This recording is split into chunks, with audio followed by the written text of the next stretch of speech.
I will sleep with you tonight. Don't be jealous if I have children with other women. Hi, my beautiful family of readers and storytelling enthusiasts. Your caring hearts and thoughtful feedback mean more than I can express. Yesterday, as I lay awake thinking about a minor mistake in my story, I was touched by how much this community matters to me. I worried that such mistakes might drive you away, but your continued support and gentle guidance show the true strength of our connection. Let me share this prayer from my heart to yours. May our hearts remain open to learning from each other's stories. May we find strength in sharing our experiences together. May kindness guide our words and understanding fill our thoughts. And may the bonds we forge through storytelling bring light to darker days. For every reader who takes time to share their thoughts, for every heart that connects with these tales of hope, for every soul that finds comfort in these words, we give thanks for this community of caring minds. May our stories continue to inspire and uplift, teaching us about love, redemption, and growth. Let understanding bridge our differences and compassion guide our journey together. The love I hold in my heart for this community cannot be measured in words alone. Your presence, your feedback, and your engagement make each story more meaningful.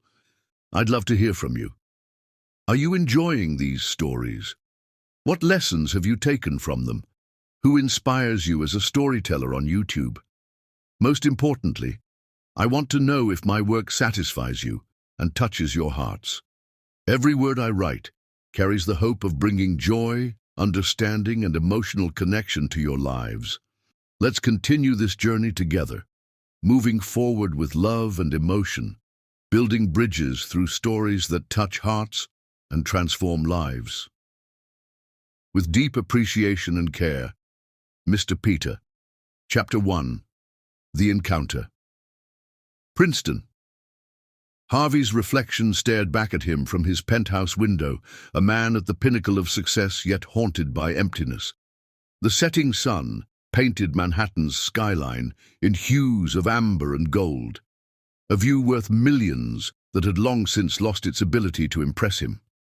At 35, his empire spanned continents, but tonight, the silence of his success was deafening. His fingers traced the cold glass, following the outline of a distant skyscraper he'd acquired last month. Harvey Industries' latest trophy, another notch in his belt of achievements. The deal had made headlines. Harvey's golden touch strikes again. Yet here he stood, alone in a penthouse larger than most homes, surrounded by art pieces worth more than what most people earned in a lifetime. "Mr. Harvey?" His assistant's voice crackled through the intercom, disrupting his reverie. "The car is waiting. The Metropolitan Museum Gala begins in 40 minutes. Princeton adjusted his bow tie in the reflection, a custom piece from his favorite atelier in Milan. The face that looked back at him was striking, sharp cheekbones, dark eyes that commanded respect, and a jawline that featured regularly in business magazines. Time had been kind to him, or perhaps it was the expensive skincare regimen his image consultant insisted upon. "Another night, another performance," he murmured, reaching for his Patek Philippe watch. The timepiece had cost more than a small car, but in his world, such extravagance was expected. He slipped on his tailored Tom Ford jacket, each movement precise and practiced. The private elevator descended silently, its polished walls reflecting his perfect posture. Princeton had mastered the art of appearance, every gesture calculated, every smile measured. It was a game he played expertly, turning charm into currency, desire into deals. His Rolls-Royce Phantom waited at the curb, Gregory, his driver of 7 years, holding the door with practiced deference. "Good evening, Mr. Harvey." "Evening, Gregory." Princeton settled into the leather interior, inhaling the familiar scent of success. The Met, and tried to avoid Fifth Avenue traffic. The car glided into the Manhattan night, a bubble of luxury floating through the city's chaos. Princeton reviewed the gala's guest list on his tablet. CEOs, hedge fund managers, old money families desperately clinging to relevance. He knew their weaknesses, their ambitions, their prices. Everyone had a price. It was the first lesson his father had taught him. The Metropolitan Museum loomed ahead, its classical facade illuminated against the darkening sky. A red carpet stretched up the iconic steps, photographers' flashes creating a storm of artificial lightning. Princeton checked his phone one last time. 3 missed calls from his latest acquisitions board, 2 messages from women whose names he barely remembered, and an email from his publicist about tomorrow's charity photo op. Gregory opened his door, and Princeton emerged into a cacophony of camera clicks and shouted questions. He offered his practiced smile, the one that graced magazine covers and boardrooms alike. "Mr. Harvey, over here." "Princeton, a word about the merger." "Mr. Harvey, who are you wearing tonight?" He navigated the gauntlet with practiced ease, offering sound bites like breadcrumbs. Inside, the great hall had been transformed into a glittering wonderland. Crystal chandeliers cast rainbow reflections across marble floors, while New York's elite circulated like exotic fish in a very expensive pond. "Princeton, darling." Miranda Vale, a banking heiress he'd briefly dated 2 years ago, air-kissed his cheek. "You're looking devastatingly handsome as always." "Miranda." He kissed her hand, the gesture automatic. "The Bulgari collection suits you." Her diamonds caught the light, but her smile didn't reach her eyes. Another player in their endless game of wealth and influence. He made his way through the crowd, exchanging pleasantries and business cards. Each conversation was a dance he'd performed countless times. A compliment here, a subtle business reference there, promises of lunch meetings that would never materialize. The champagne flowed, but he held the same glass all evening, another trick his father had taught him. "Stay sharp while they get sloppy, son." The evening seemed destined to be another forgettable parade of wealth and pretense until the moment Sabine Odette stepped onto the small stage erected near the Temple of Dender. The usual murmur of conversation continued for a moment before slowly dying away, like a wave receding from shore. She commanded attention, not through volume or dramatics, but through presence. Her burgundy gown caught the light like liquid fire, the color a defiant departure from the sea of safe black and neutral tones surrounding her. But it was her eyes that held Princeton captive, fierce, intelligent, and utterly unimpressed by the wealth surrounding her. "Ladies and gentlemen," her voice carried clearly, touched with an accent he couldn't quite place. "We're not here tonight for mere charity. We're not here to ease our consciences with tax-deductible donations. We're here because in this city of endless wealth and opportunity, women are sleeping in subway stations with their children. They're choosing between medication and meals. They're staying in abusive relationships because they can't afford to leave." The room shifted uncomfortably. This wasn't the usual charitable speech, filled with gentle appeals and gratitude for generosity. This was a challenge, wrapped in grace, but sharp as a blade. The Women's Haven Project isn't asking for your pity. We're offering you an opportunity, a chance to be part of real, lasting change. Not through handouts, but through empowerment. Not through charity, but through opportunity. Princeton found himself moving closer to the stage, drawn by something he couldn't name. She spoke about employment programs, education initiatives, and mental health support. But it was the steel in her voice that captivated him. This woman wasn't begging for crumbs from the wealthy's table. She was demanding they recognize their duty to humanity. As she concluded, the applause was scattered at first, then grew. Not the usual polite acknowledgement of these events, but something real, something sparked by the fire she'd ignited in the room. Princeton watched as she stepped down from the stage, noting how she moved through the crowd, graceful but purposeful, accepting congratulations but never simpering. He intercepted her path near the champagne fountain, offering a fresh glass. Compelling speech, Miss Odette, though you might have alienated half your potential donors. She accepted the champagne but didn't drink. Quality over quantity, Mr. Harvey. I prefer donors who understand our mission, not just our tax benefits. Her eyes met his directly.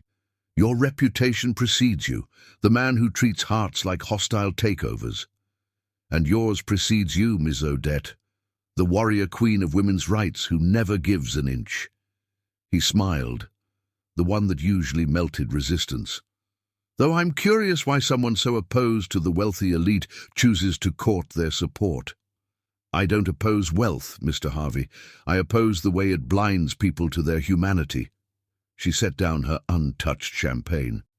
Tell me, when was the last time you looked at your empire and saw people instead of profits? The question struck harder than he expected. Business is business, Miss Odette. Sentiment leads to bankruptcy. Is that what you tell yourself at night, in that penthouse above the clouds? Her smile held no warmth. How interesting that the higher men like you climb, the harder it becomes to see the ground. Before he could respond, she was gone, moving through the crowd like a flame dancing away from his grasp.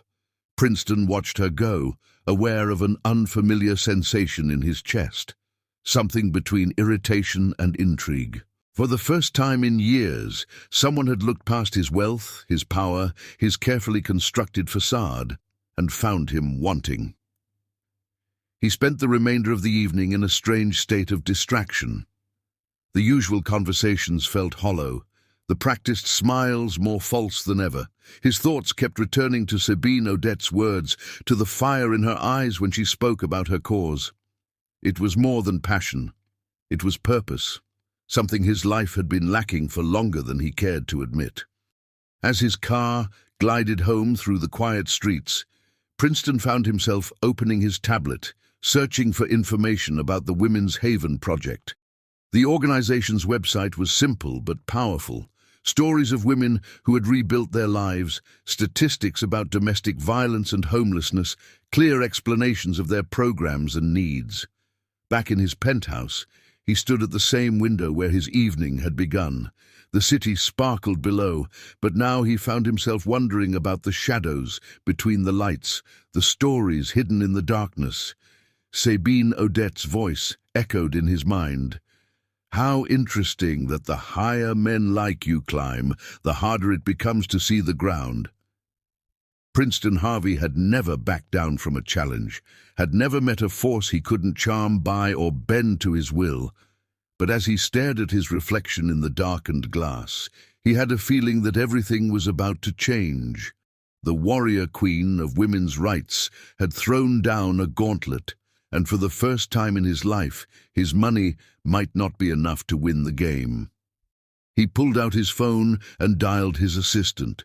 Clear my schedule for tomorrow morning. I need you to set up a meeting with the board of the Women's Haven Project and find out everything you can about Sabine Odette.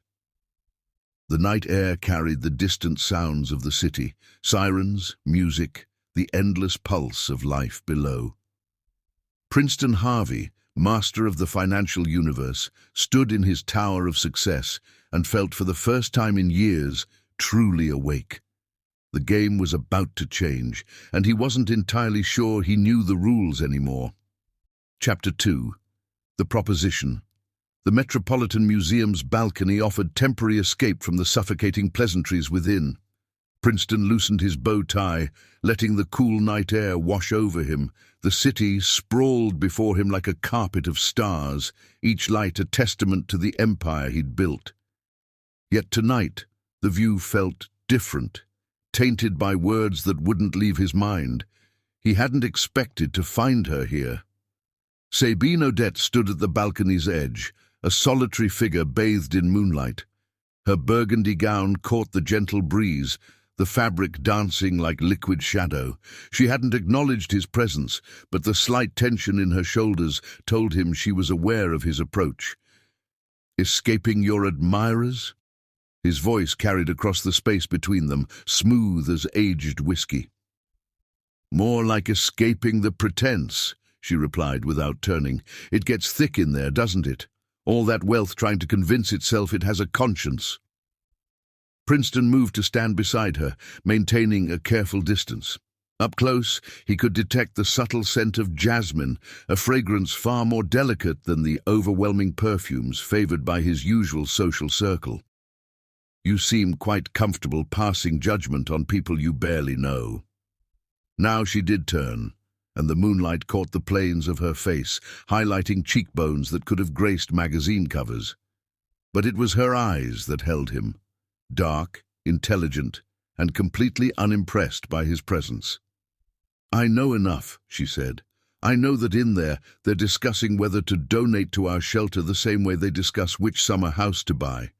I know that tomorrow they'll pat themselves on the back for their generosity while spending more on lunch than they gave to help women in crisis. And yet you're here, asking for their help." He leaned against the balustrade, studying her profile.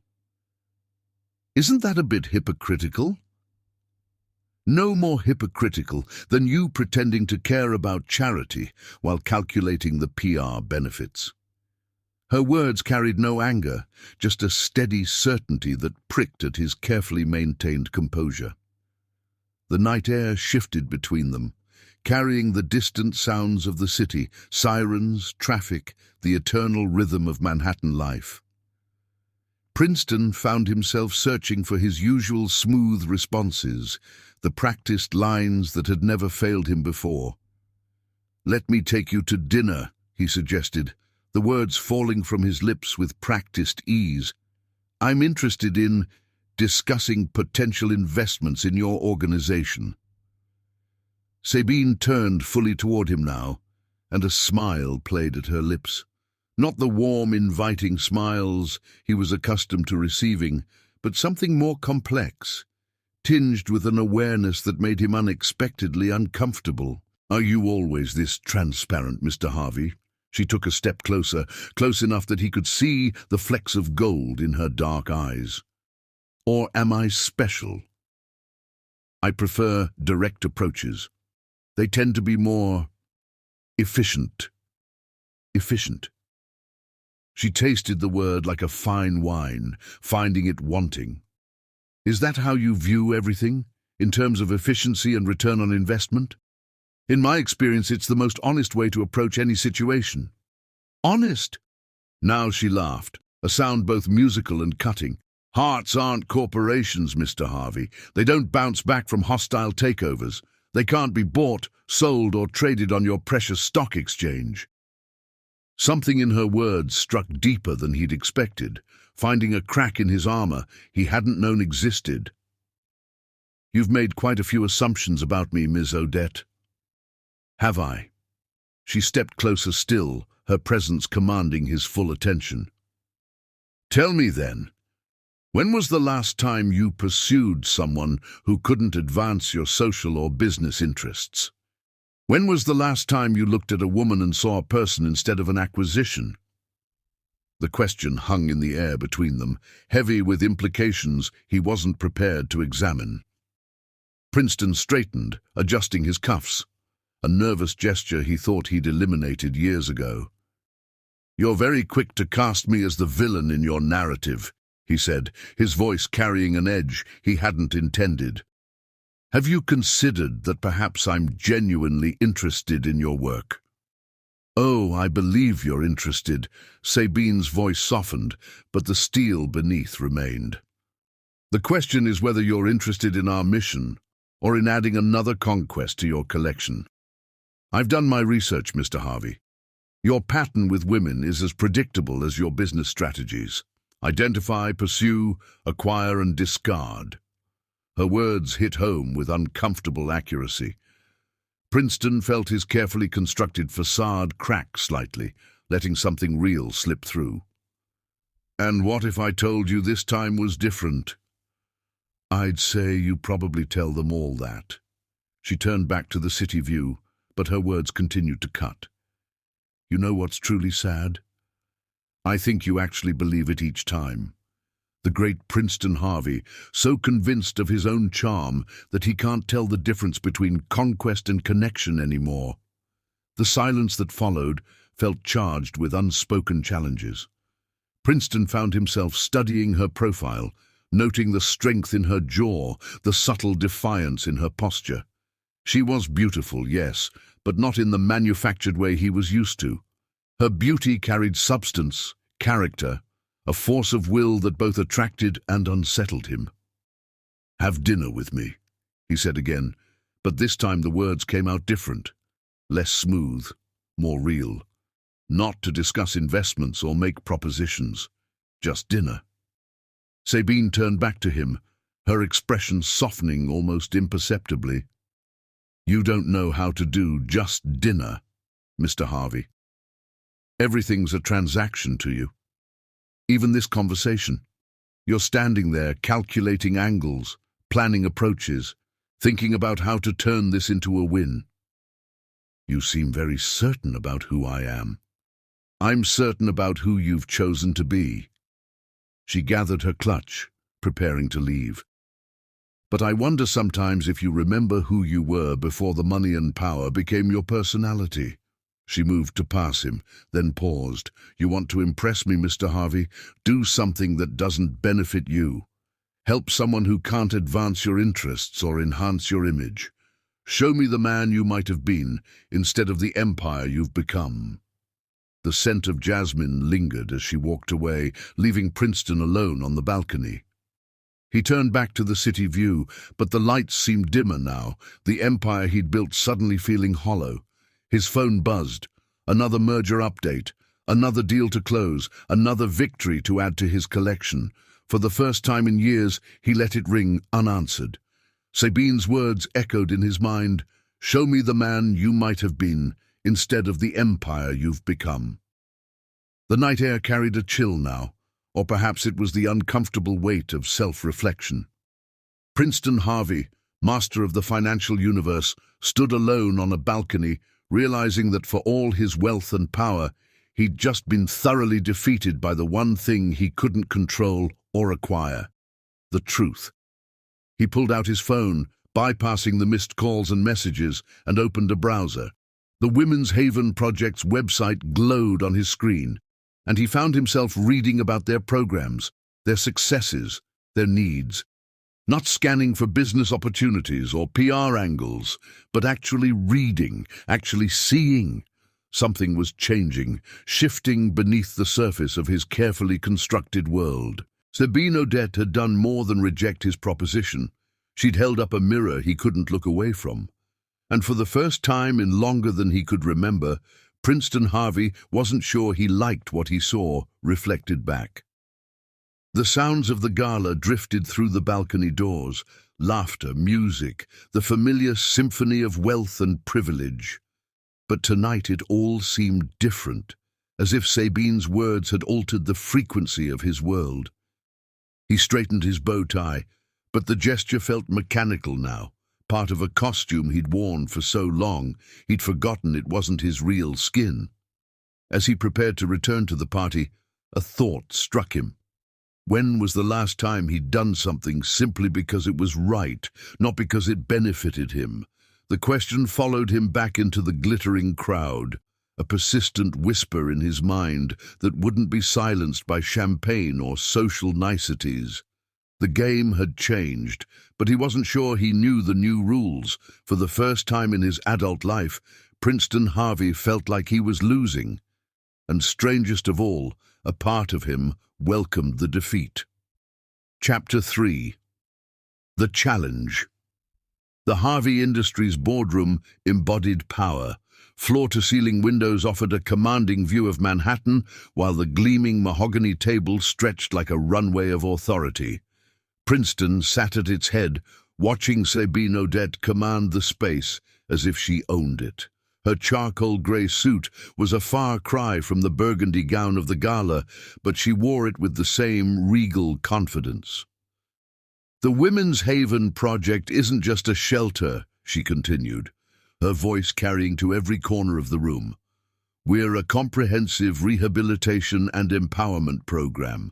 Last year alone, we helped 78 women transition from crisis to independence. 34 of them now run their own businesses. Princeton studied her presentation with practiced indifference, though his mind kept returning to their encounter on the balcony 3 nights ago. She'd traded her evening makeup for a more subtle look, but her eyes still held that same fierce intelligence that had first caught his attention. "Impressive statistics," he interrupted, fingers steepled beneath his chin. "But you're asking for $5 million to expand a shelter that serves, what, 50 women at most? The numbers don't add up, Ms. Odette." The board members shifted uncomfortably. They weren't used to their CEO being so directly confrontational in pitch meetings. But Sabine didn't flinch. "Each woman we help impacts at least 5 others in her network. Children, family, community. But you'd know that if you looked beyond spreadsheets." She advanced her presentation slide. "These are real people, Mr. Harvey, not entries in a ledger. Numbers don't lie, Ms. Odette." "No, but they don't tell the whole truth either." She placed her hands on the table, leaning forward slightly. The gesture wasn't aggressive, but it commanded attention. "Tell me, Mr. Harvey, have you ever spent a night wondering where your next meal would come from? Ever had to choose between feeding your children and paying rent?" The boardroom grew tense. Princeton rose slowly, buttoning his jacket. "My office, now!" He could feel his board members' eyes following them as he led Sabine down the corridor. His corner office was even more impressive than the boardroom, 3 walls of glass offering panoramic views of the city he'd conquered. Art pieces worth millions adorned the walls, each one carefully selected to project power and success. "That was quite a performance," he said, closing the door, "though antagonizing the board might not be the best fundraising strategy." Sabine stood in the center of his office, unintimidated by the trappings of wealth surrounding her. "I'm not here to perform, Mr. Harvey. I'm here because women's lives are at stake. Everything's life and death with you, isn't it?" He moved to his desk, a massive piece of Italian marble that had required special engineering to install. No room for nuance or negotiation. When you've held a woman's hand while she decides whether to leave her abuser, when you've watched children sleep in subway stations because their mother can't afford rent, yes, everything becomes that clear. She approached his desk, her reflection ghosting across its polished surface. "But you wouldn't understand that, would you? From up here, people probably look like ants." Princeton felt that familiar crack in his armor, the one her words seemed uniquely able to create. "You think you have me all figured out, don't you? I think you've forgotten what it means to be human." She glanced around his office, taking in the obvious displays of wealth. "All of this. It's like armor you've built around yourself. But armor doesn't just keep things out, Mr. Harvey. It also traps you inside." He moved to the window, looking down at the city below. "You've made your point, Ms. Odette. Multiple times, in fact. But emotional appeals don't change financial realities." "Then let me propose something different." She stepped closer, her reflection joining his in the glass. "Spend 1 week in our shelter. No escape clause, no golden parachute. See what real strength looks like." He turned to face her, finding her closer than expected. "And what would that prove? That there are things in this world money can't fix, and people it can't buy." Her eyes held his, unflinching. 7 days, Mr. Harvey. Live among them, work alongside them. Then tell me our program isn't worth every penny. You can't be serious." "I'm always serious about this work." She took another step closer, close enough that he could detect that familiar hint of jasmine.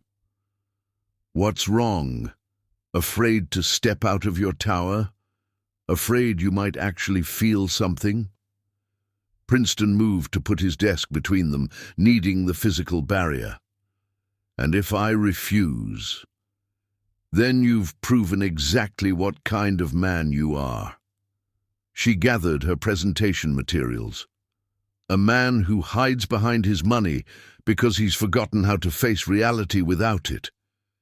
You're asking me to waste a week of my time to prove a point. No, I'm offering you a chance to remember who you were before all this became your identity. She gestured to the office. When was the last time you did something that actually mattered, Mr. Harvey? Something that changed lives instead of stock prices? The question hit him harder than he wanted to admit. I change lives every day. I create jobs, drive innovation. From a safe distance, she interrupted, through intermediaries and initiatives and tax-deductible donations. When was the last time you looked someone in the eye and really saw them, really helped them? Princeton found himself at his bar cart, pouring a drink he didn't really want. You have a remarkable talent for making success sound like a character flaw. Success isn't the flaw. It's what you've let it do to your humanity. She moved to the door, then paused. 1 week, Mr. Harvey. 7 days to prove me wrong about you. Or are you afraid I might be right? The challenge hung in the air between them. Princeton took a sip of his scotch, buying time. And if I do this, if I spend a week slumming it at your shelter, then maybe you'll understand why we need that 5 million. Maybe you'll see that some investments can't be measured in quarterly returns. She turned back to face him. But more than that, maybe you'll remember what it feels like to be more than your bank account. You really believe a week can change someone that fundamentally? I believe you're not as far gone as you pretend to be. Her voice softened slightly.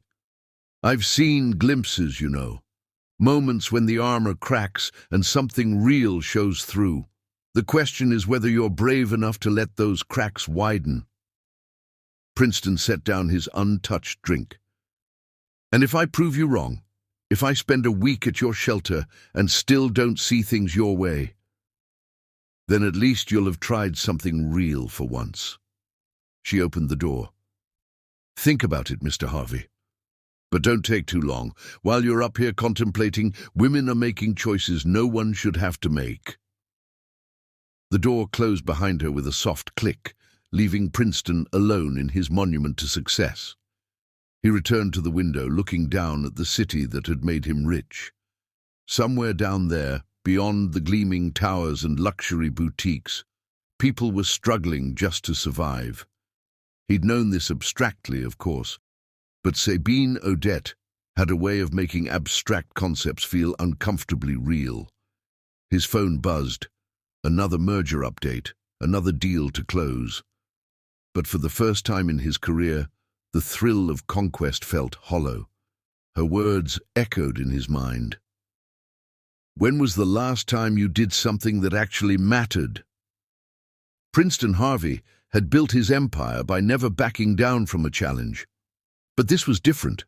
This wasn't about money or power or winning. This was about something he'd forgotten how to measure. Humanity. He pressed his intercom. Janet, get me everything we have on the Women's Haven project and clear my schedule for next week. The sun was setting over Manhattan, painting the sky in shades of promise and possibility. In his reflection, Princeton saw something he hadn't noticed in years: uncertainty.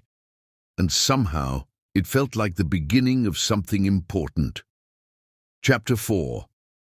The Descent.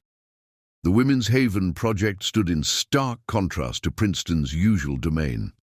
The 4-story brick building wore its age without apology, its windows clean but weathered, its steps worn smooth by countless journeys of desperation and hope. His Italian leather shoes felt absurdly out of place as he climbed those steps, carrying a small duffel bag containing the most basic clothes his assistant could find at short notice. Sabine waited in the entrance, her expression neutral, but her eyes holding a hint of surprise. I honestly wasn't sure you'd come. I always keep my word, Princeton replied, though his voice lacked its usual confidence. The fluorescent lights overhead cast harsh shadows, stripping away the flattering ambience he was accustomed to. We'll see about that. She gestured for him to follow. First rule: no phones, no tablets, no connection to your empire. You're here to experience reality, not manage it from a distance. Princeton hesitated, his hand instinctively moving to his pocket where his phone usually resided. He'd left it with his assistant, along with strict instructions about emergencies, but its absence felt like missing a limb. Having second thoughts already. Sabine's voice carried a challenging edge. Instead of responding, he followed her down a corridor that had seen better days. The walls were painted an institutional shade of beige, but someone had tried to brighten them with hand-painted murals, flowers, birds, messages of hope in multiple languages. "This will be your room." Sabine opened a door to reveal a space barely larger than his office bathroom. A narrow bed, a metal dresser, and a small desk occupied most of the available space. "The counselor who usually uses it is on leave. You'll be close enough to hear if there's a crisis during the night." "Cozy," Princeton remarked, trying to mask his discomfort with sarcasm. "More space than some of our residents had in their last safe place." Sabine's words cut through his defense mechanism. "Drop your bag and I'll introduce you to some of the women. But first, your tie has to go, and that watch probably costs more than our monthly operating budget." Princeton removed his Patek Philippe and silk tie, feeling strangely vulnerable without them. These small symbols of status had become such a part of him that their absence felt like surrendering armor before battle. The common room buzzed with activity. Women of various ages sat at tables, some working on laptops, others helping children with homework. The scene was both ordinary and extraordinary, lives being rebuilt one quiet moment at a time. "Everyone, this is Princeton," Sabine announced. "He'll be with us for a week, learning about our work." The responses ranged from indifference to outright suspicion. A teenage girl cradling an infant looked up, her eyes far older than her years. "I'm Maria," she said softly, "and this is Sophie." The baby slept peacefully, unaware of the struggles that had brought her to this place. "She's beautiful," Princeton offered, the words feeling inadequate. "She's why I'm alive." Maria's voice carried weight beyond her years. "Her father said he loved me, you know, right up until the moment I told him I was pregnant. Then I became a problem to be solved." Princeton felt the impact of her words like a physical blow. How many times had he used that same phrase, a problem to be solved, in his boardroom? An elderly woman approached, her silver hair neatly styled despite her worn clothing. "Eleanor," she introduced herself. "Former high school teacher, current cautionary tale." "I'm sure that's not true," Princeton began, but she cut him off with a wave. 43 years of teaching, a comfortable pension, and a house I'd paid off." Her eyes held a mixture of pain and anger. "All gone because I trusted the wrong man with my heart and my finances. He was very charming, just like you, knew exactly what to say, exactly how to make me feel special." The accusation in her tone was unmistakable.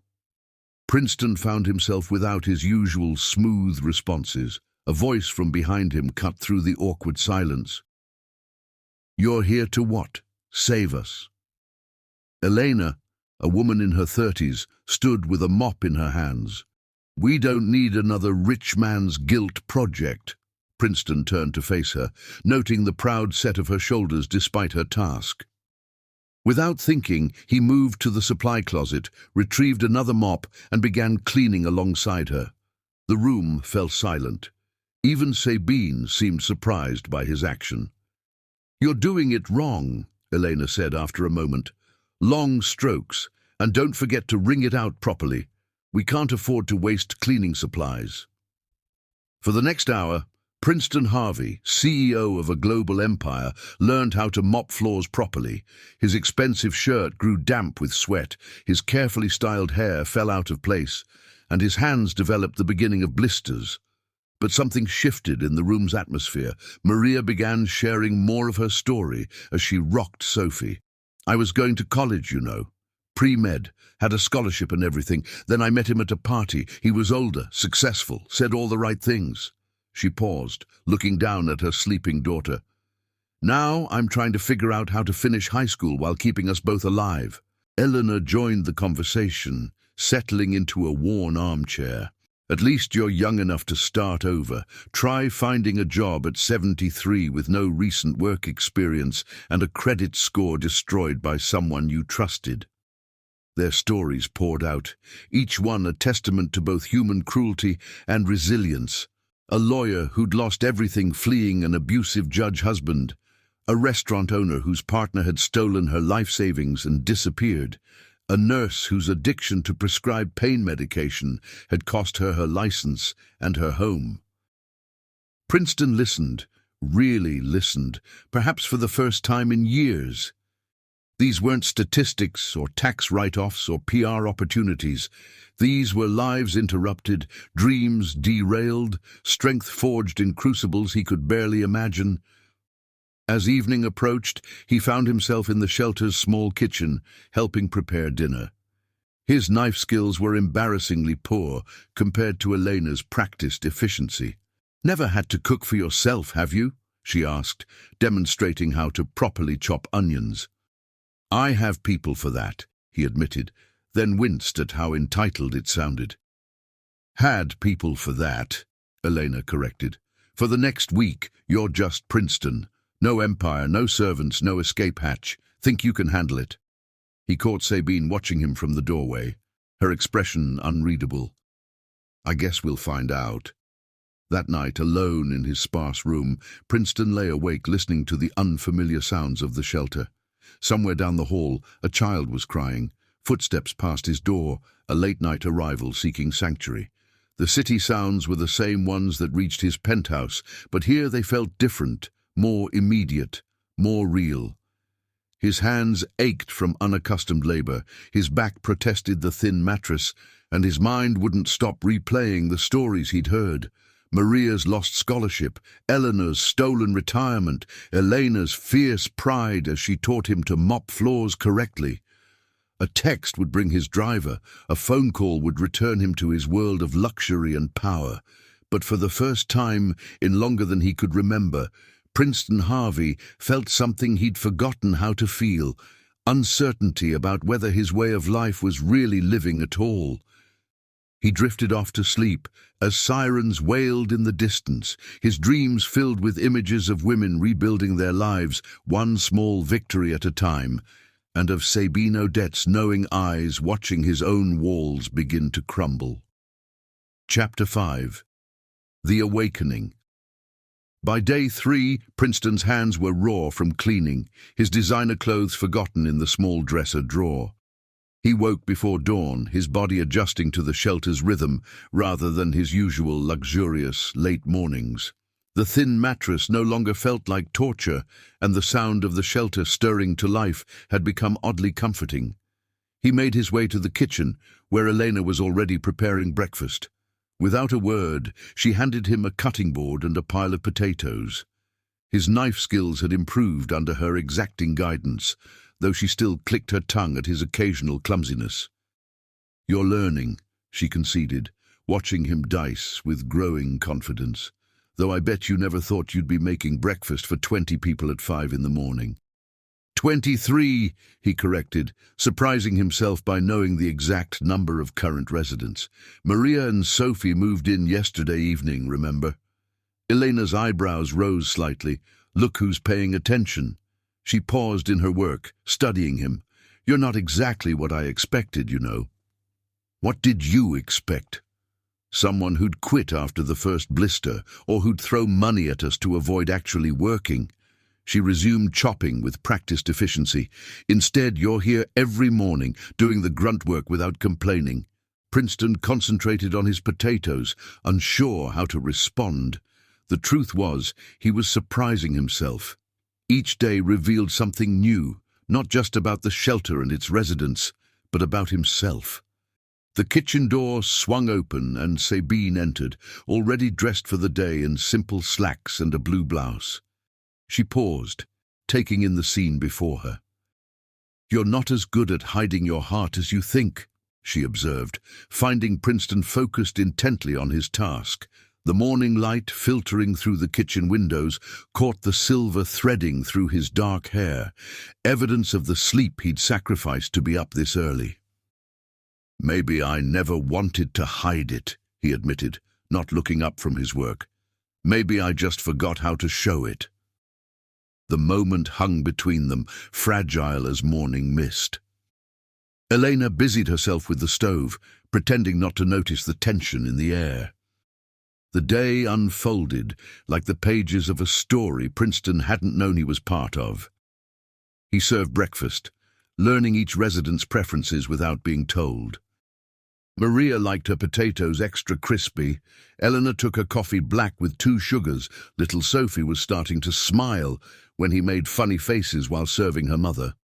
Later, he found himself in the shelter's small computer room, surrounded by women eager to learn basic office skills.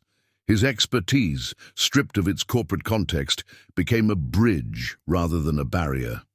"See, you just need to format the cells like this," he explained to Janet, a former nurse trying to rebuild her career. "Then Excel does the calculations automatically." "You make it sound so simple," she sighed, frustration evident in her voice. "Everything used to be simple, you know, before everything fell apart." Princeton paused, really looking at her. Janet's hands shook slightly as she typed, a remnant of her recovery journey. But her eyes were clear and determined. "Nothing worth doing is ever simple," he found himself saying. "But that doesn't mean it's impossible." The afternoon brought new challenges. A donation of office furniture needed to be moved in, and Princeton found himself sweating alongside the shelter's maintenance man, carrying desks up narrow stairs. "Mr. Big Shot's got some muscle under those designer clothes," Tony commented, watching Princeton navigate a particularly awkward corner. "Though you might want to wrap those hands. Blisters won't help anyone." Princeton looked down at his palms, red and raw from days of unaccustomed labor. A week ago, he would have considered such physical work beneath him. Now, each callus felt like a badge of honor, proof that he was finally doing something real. The sun was setting when Sabine found him in the small courtyard, teaching a group of women basic computer skills on laptops donated by local businesses. The golden light softened his features, and for a moment she saw past the businessman to the man beneath. "I didn't expect to find you still here," she said, leaning against the doorframe. "Most of our volunteers don't stay this late." "I'm not most volunteers," he replied, helping Eleanor navigate a particularly tricky spreadsheet. "Besides, these women have jobs or interviews to prepare for. When else would they have time to learn?" Sabine watched as he patiently explained formulas and formatting. His usual commanding presence gentled into something more approachable. The women around him had relaxed, no longer seeing him as an intimidating figure from another world, but as someone who genuinely wanted to help. "You've changed," she observed later, as they walked through the quiet halls doing evening checks. The shelter had a different energy at night, a peaceful hush that belied the struggles its residents faced. "Have I?" Princeton paused by a window, moonlight silvering his profile. "Or am I just remembering who I was before success became my identity?" "Both, maybe." Sabine moved to stand beside him, close enough to catch the faint scent of coffee and clean sweat that had replaced his usual expensive cologne. "You're good with them, you know, the women. You don't talk down to them or treat them like charity cases." "They're not charity cases," he said firmly. "They're people who've been dealt a bad hand, but are fighting to change their stories. They deserve respect, not pity." The words surprised them both with their intensity. Sabine turned to study him, really study him, in the gentle moonlight. "3 days ago, you were counting the cost per person of our program," she reminded him. "Now you're staying late to teach Excel classes and carrying furniture up 3 flights of stairs." "3 days ago, I was an idiot who thought he understood the world from the top of a glass tower. Princeton ran a hand through his disheveled hair, a gesture that would have been unthinkable in his corporate persona. These women, their stories, they're changing how I see everything. A cry from down the hall interrupted their conversation. Sophie was having a rough night. Without hesitation, Princeton moved toward the sound, his steps sure and purposeful. He found Maria pacing with her fussy daughter, exhaustion evident in every line of her young face. "I'm sorry if she woke anyone," she started to apologize, but Princeton waved it away. "May I?" he asked, holding out his arms. To everyone's surprise, including his own, Sophie reached for him immediately. "She remembers you from breakfast," Maria explained, watching in amazement as her usually fussy daughter settled against Princeton's shoulder. "She likes your silly faces." Princeton began a gentle, swaying motion, humming a half-remembered lullaby his own mother used to sing. Sophie's eyes grew heavy, her small body relaxing into sleep. From the doorway, Sabine watched the scene unfold. This was not the Princeton Harvey who had challenged her funding request in his boardroom. This man, cradling a baby with infinite gentleness while her teenage mother finally sat down to rest, was someone else entirely. Sometimes, she thought, watching him carefully transfer the sleeping Sophie back to her crib, people surprise you in the most beautiful ways. Later that night, as Princeton lay on his narrow bed listening to the shelter's nighttime sounds, he realized something profound. His hands hurt, his back ached, and his designer clothes were gathering dust. But for the first time in years, he felt truly alive. His phone sat unused in his penthouse office, his empire running without him, and somehow the world hadn't ended. Instead, it had expanded, grown richer and more complex. Every woman in the shelter had a story that deserved to be heard, a dream that deserved support, a future that could be transformed with the right help. And Sabine, her presence was like a compass, constantly challenging him to find his true north. She moved through the shelter with grace and purpose, tough when needed, but infinitely gentle with the broken spirits in her care.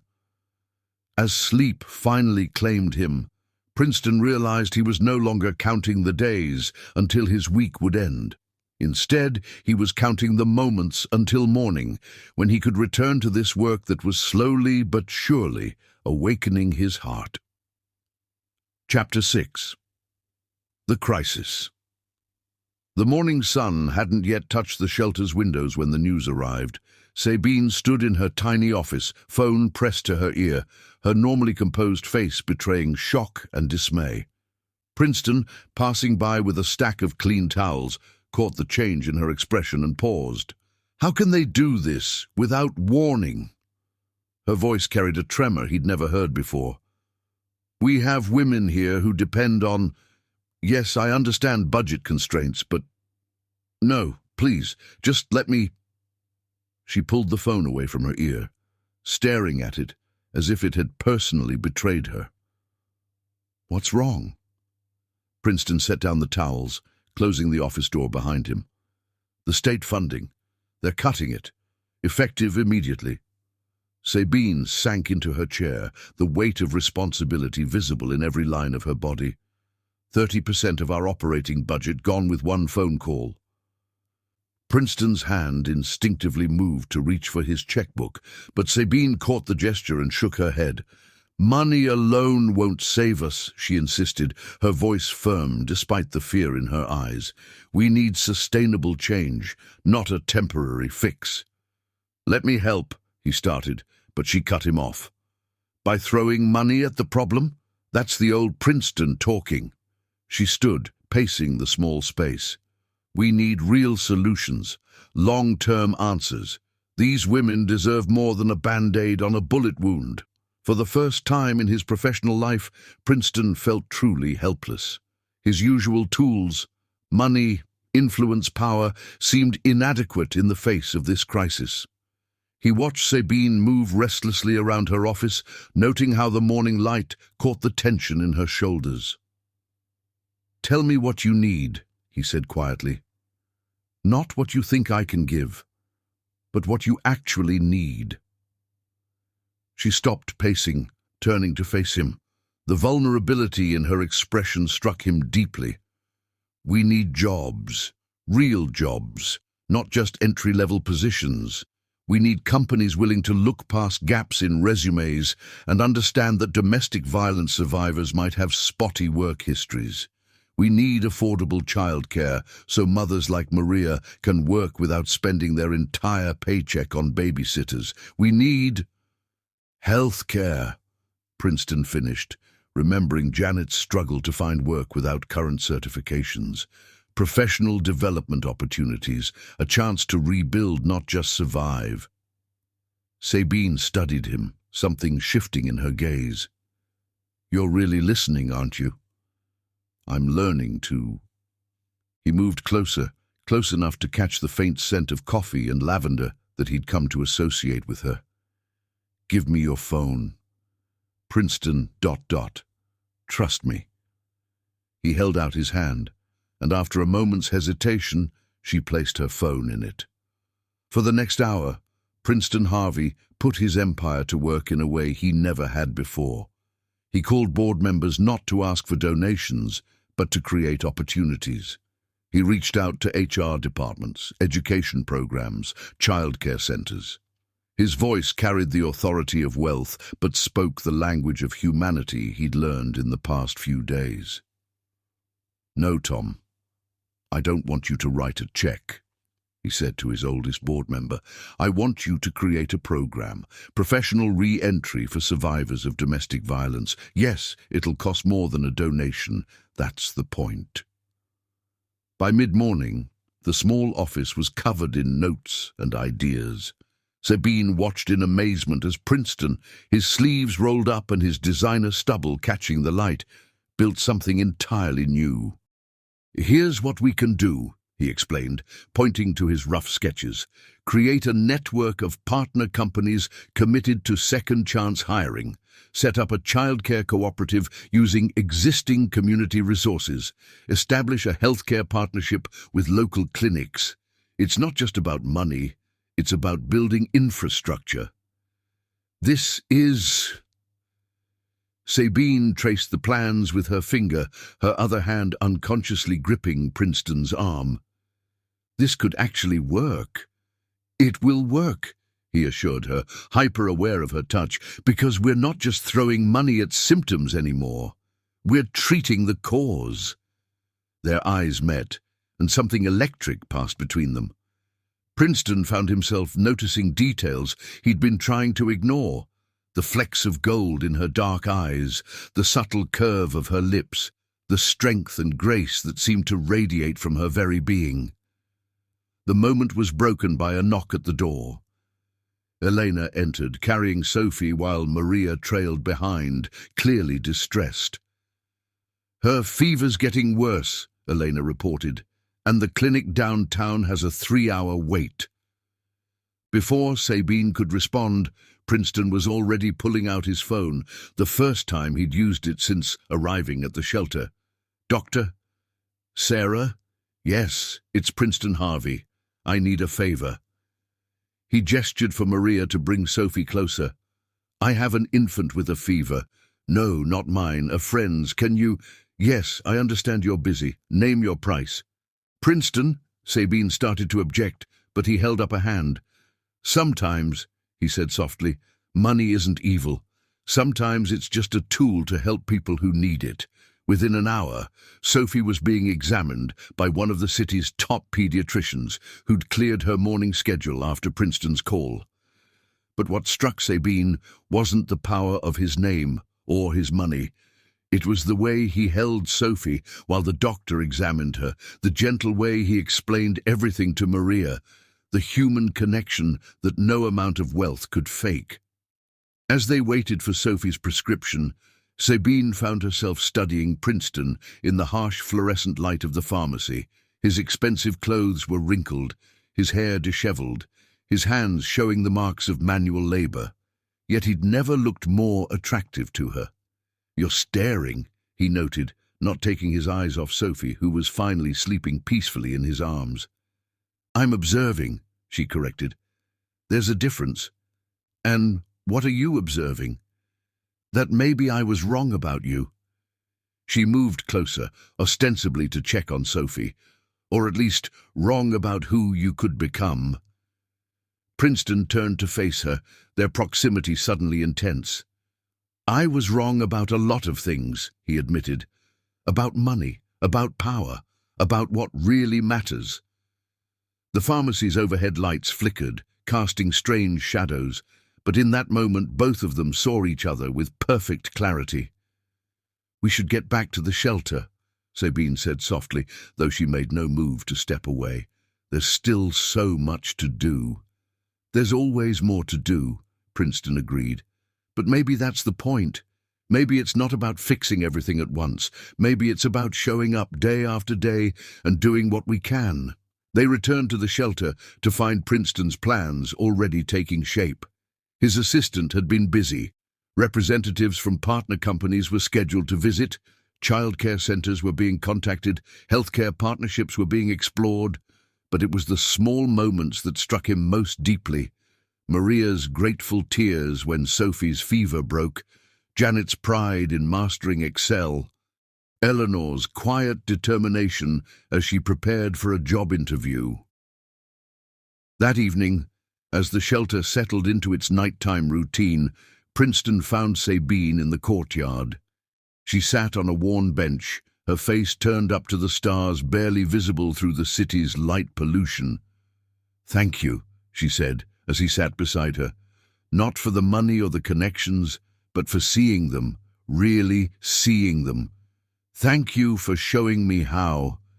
He hesitated, then added, "I used to think power meant being able to buy anything. Now I understand it's about being able to change things, to make a difference." Sabine turned to face him, moonlight painting her features in silver. "You're not the man I thought you were." "No," he agreed, acutely aware of her presence beside him. "I'm becoming someone else entirely." Above them, a star managed to shine through the city's glow, a reminder that light could penetrate even the darkest places. In the shelter behind them, women dreamed of better futures, children slept safely, and hope took root in the most unexpected ways. For the first time in his life, Princeton Harvey understood that true wealth couldn't be measured in dollars. It was measured in moments like these, in trust earned, in lives touched, in hearts awakened to possibilities they'd forgotten existed. The night air carried the sounds of the city, but here in this small courtyard, a different kind of music played. The quiet symphony of lives being rebuilt, of hearts learning to trust again, of a man discovering that his greatest strength lay not in his wealth, but in his capacity to care. Chapter 7. The Bridge. Princeton sat in the shelter's small conference room, his laptop open before him, but his attention was on the women gathered around the table. Gone was his power suit, replaced by a simple button-down shirt with rolled sleeves. His usual commanding presence had softened into something more approachable, more real. "The first thing to understand," he explained to the group, "is that your experiences, even the painful ones, have given you skills that companies need. Crisis management, adaptability, resilience. These aren't just buzzwords. They're strengths you've developed through survival." Janet, the former nurse, raised her hand hesitantly. "But the gaps in my employment history are part of your story, not the end of it." Princeton pulled up a presentation he'd spent the night creating. "We're partnering with companies that understand this. They're not looking for perfect resumes. They're looking for people who can overcome challenges." The door opened quietly, and Sabine slipped in. She leaned against the wall, watching Princeton work with the women. The change in him over the past few days was remarkable. The corporate shark had become a mentor, the ruthless CEO transformed into someone who truly cared. Harvey Industries will be leading by example, Princeton continued. We're implementing a second chance hiring program with flexible schedules and on-site childcare, but we're not stopping there. He clicked to the next slide, revealing a network of partner companies he'd assembled. Each logo represented hours of late-night calls, leveraging his influence not for profit, but for purpose. These companies have committed to more than just hiring. They're investing in you, professional development, mentorship programs, educational assistance. This isn't charity, it's investment in human potential. Elena, who'd been skeptical of Princeton from the start, studied the presentation carefully. And these companies won't discriminate against women with complicated backgrounds. They can't. Princeton's voice carried the authority of someone used to making things happen. It's written into the partnership agreements. Plus, they'll have to answer to me if they try. The room filled with cautious hope as Princeton outlined the program. Women who'd been told they were unemployable began to see possibilities. Mothers who'd thought their dreams were over started planning futures. Later, in the shelter's small kitchen, Sabine found Princeton making coffee.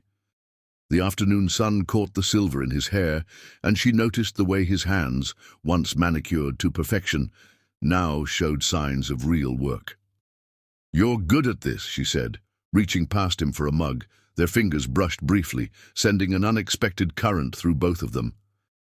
"Building bridges between worlds. I'm learning from the best." He turned to face her, coffee forgotten. "You've been building these bridges for years, one life at a time."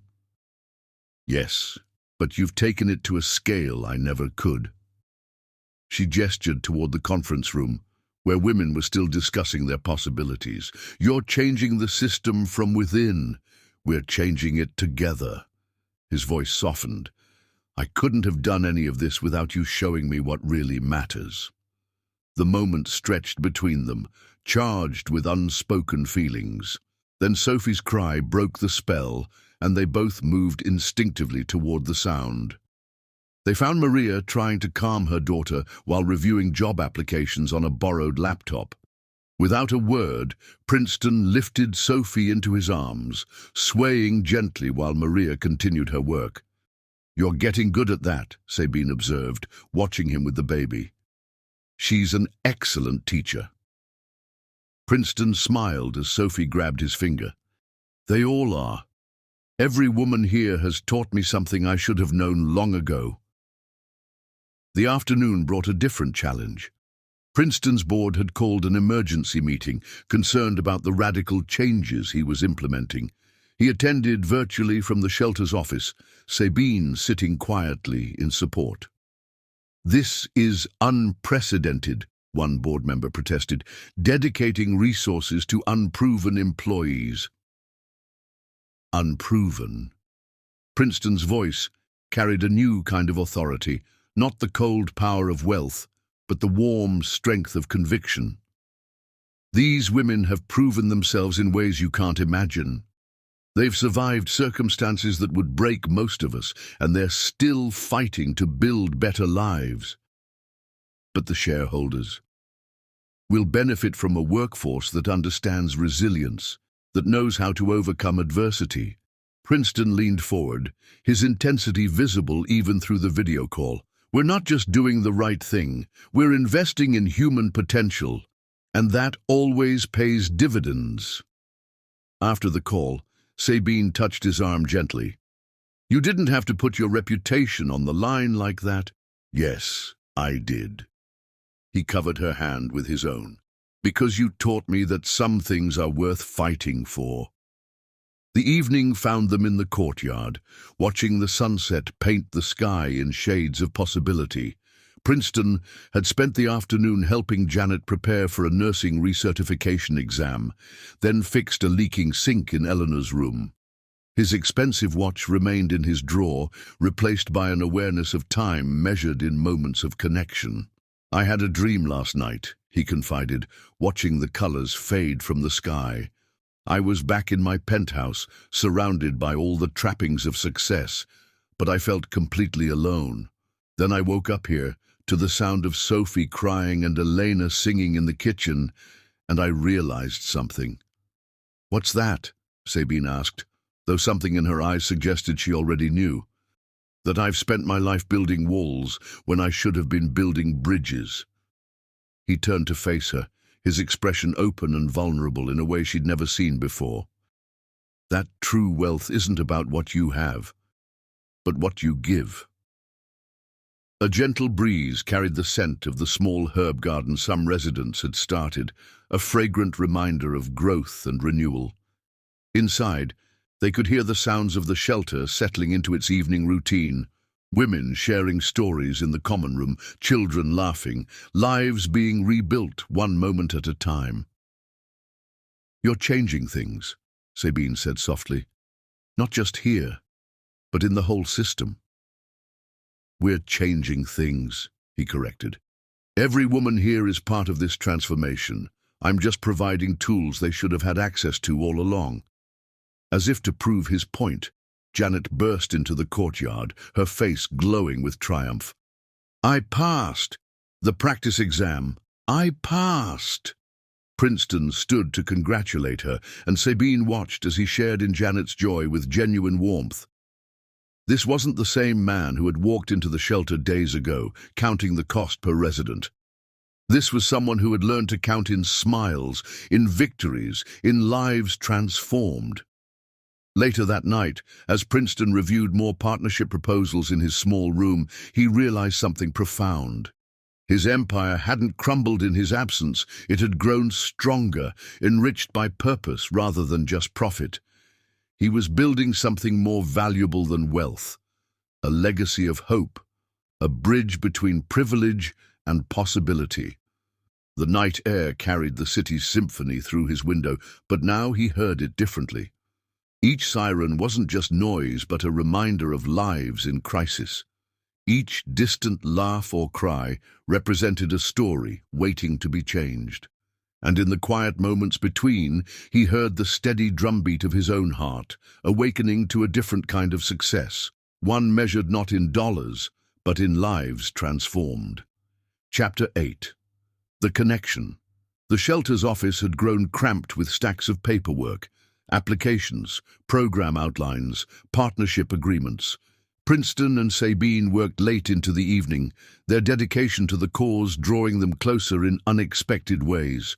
The small desk lamp cast a warm glow over their shared space, turning the mundane task of reviewing documents into something more intimate.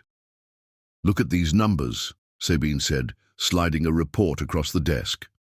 Their fingers brushed as Princeton reached for the paper, sending a subtle current through both of them. "The response from your partner companies has been overwhelming." Princeton wasn't looking at the numbers. Instead, he found himself studying the way the lamplight caught the gold flecks in Sabine's eyes, how a strand of hair had escaped her usually pristine bun. She'd shed her professional armor hours ago, just as he had, both of them more comfortable in this shared mission than in their former roles. "It's not just my work," he replied, his voice softer than usual. "These companies are responding to the stories. Your stories. The women's stories." Sabine looked up, catching his gaze. The intensity she found there made her breath catch. "You've changed," she whispered. "You've shown me who I could be," he responded, the words carrying weight beyond their simple meaning. A comfortable silence fell between them, filled with the shelter's nighttime sounds, distant conversations, the hum of the old heating system, the gentle rhythm of life continuing around them. Princeton found himself noticing details he'd been trying to ignore, the grace in Sabine's movements, the strength in her gentle hands, the way her presence had become as essential to him as breathing. Their working relationship had shifted subtly over the past days. The antagonism that had marked their first encounters had melted into something deeper, more meaningful. They moved around each other with an unconscious awareness, anticipating needs, completing thoughts. Do you remember, Princeton began, leaning back in his chair, that first night at the gala, when you accused me of treating hearts like hostile takeovers?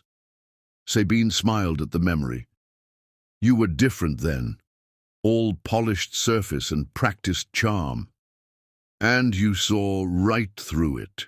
He stood, moving to the window where the city lights twinkled like earthbound stars. You saw what I'd become, and you challenged me to remember who I was. Who you could be, she corrected, joining him at the window. Their reflections overlapped in the glass, creating a single silhouette against the night sky. A knock at the door interrupted the moment. Elena entered, carrying 2 cups of coffee. Her knowing smile suggested she'd noticed the atmosphere she'd walked into. "Thought you might need these," she said, setting down the cups. "It's going to be a long night with all these applications to review." "Thank you, Elena." Sabine accepted the coffee gratefully, but her eyes remained on Princeton's reflection in the window. After Eleanor left, they settled back into work, but something had shifted. Every shared glance carried new meaning. Every accidental touch lingered a moment longer than necessary. They worked in harmony, building something larger than themselves, not just programs and partnerships, but a bridge between their 2 worlds. "Listen to this," Princeton said, reading from an application. "Sarah Martinez, former executive assistant, fled with nothing but her children and the clothes they were wearing. Now she's teaching other women basic office skills while studying for her own degree." "She's amazing," Sabine agreed, moving to read over his shoulder. Her presence behind him was distracting, her warmth and subtle scent making it hard to focus on the words. "They're all amazing once they have the chance to show it." "You gave them that chance." Princeton turned in his chair, finding her closer than he'd expected. "You built this place, created this sanctuary. We're making it stronger together." Her hand rested on the back of his chair, inches from his shoulder. "Your vision combined with their courage, it's creating something extraordinary." The late hour and shared purpose had worn away their usual professional barriers. Princeton found himself studying her face in the gentle lamplight, seeing not just the dedicated director of the shelter, but the woman who had awakened his heart. "Tell me something," he said softly. "That first day, when you challenged me to spend a week here, did you really think I'd change, or were you just hoping to prove yourself right about me?" Sabine considered the question, moving to perch on the edge of the desk. The position brought her eye level with him, creating an intimacy that made her heart race. "I saw something in you," she admitted, behind the corporate armor and practiced smiles, something real, something worth awakening. "And now?" His voice had dropped to just above a whisper. "Now I see you." The simplicity of her answer carried more weight than 1,000 elaborate speeches. The moment stretched between them, electric with possibility. Princeton stood slowly, drawn to her like gravity. Their proximity in the small office felt both dangerous and inevitable. A crash from the hallway shattered the moment. They rushed out to find Maria struggling with a box of donated clothes that had slipped from her grasp. "I'm sorry," she apologized, trying to gather the scattered items. "I couldn't sleep, thought I'd try to organize these." "Here, let me help." Princeton was already kneeling beside her, gathering clothes. Sabine joined them, and soon the 3 of them were sorting donations together, the late hour creating a strange intimacy in the quiet hallway. "You know," Maria said, folding a sweater with careful precision, "when you first came here, Mr. Harvey, I thought you were just another rich guy trying to ease his conscience." Princeton paused in his sorting. "And now?" "Now?" Maria smiled, glancing between him and Sabine. "Now I think you're exactly what this place needed. What we all needed." The simple observation carried layers of meaning.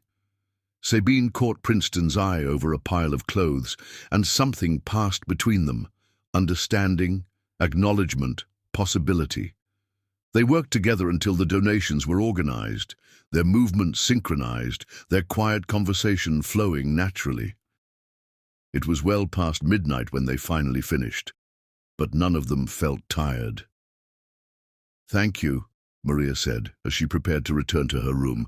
"Not just for this, but for everything, for seeing us as people, not problems." After she left, Princeton and Sabine found themselves alone in the hallway, surrounded by neatly organized boxes and something deeper than words.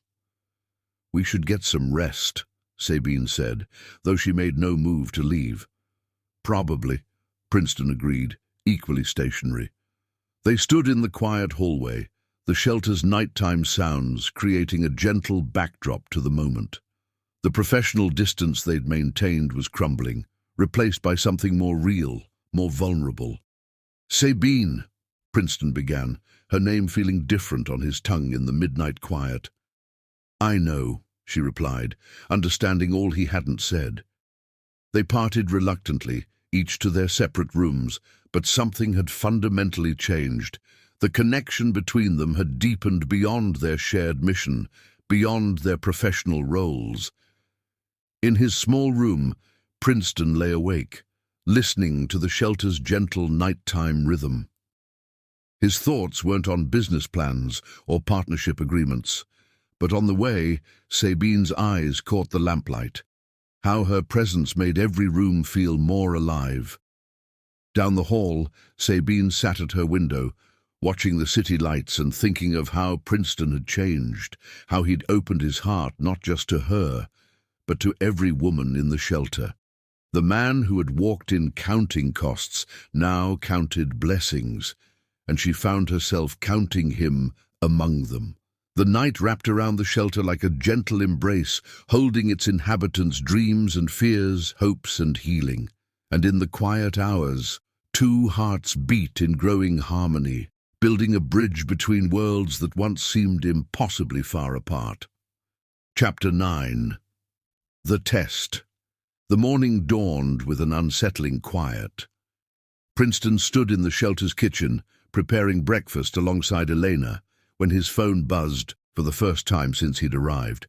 The message was brief but devastating. "Turn on the news."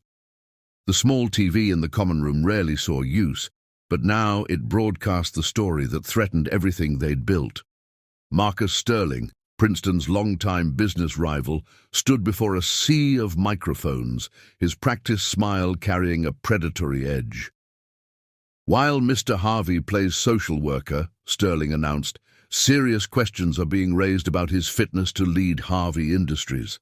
Our investigation has uncovered a pattern of behavior that shareholders need to be aware of." Elena switched off the TV before he could continue, but the damage was already done. The room had gone silent, all eyes turning to Princeton. He stood perfectly still, the weight of past decisions pressing down on him like a physical force. Sabine appeared in the doorway, her face carrying concern but not surprise. "My office, now." The small space that had recently been the site of their growing connection now felt charged with different energy. Sabine closed the door, leaning against it as if to physically hold back the storm that was coming. "He's going to expose everything," Princeton said quietly. "Every hostile takeover, every ruthless decision, every heart I broke building my empire." "I know." Sabine's voice was steady. "I've always known. The question is, what are you going to do about it?" Princeton ran a hand through his disheveled hair, the gesture so different from his once perfect corporate appearance. "I could buy his silence. One phone call, a few $1 million, this all goes away." "Is that what you want to do?" The question hung in the air between them. Through the window, Princeton could see Maria teaching Sophie to walk, the baby's uncertain steps mirroring his own journey of transformation. "No," he said finally. "That's what the old Princeton would do. I need to face this."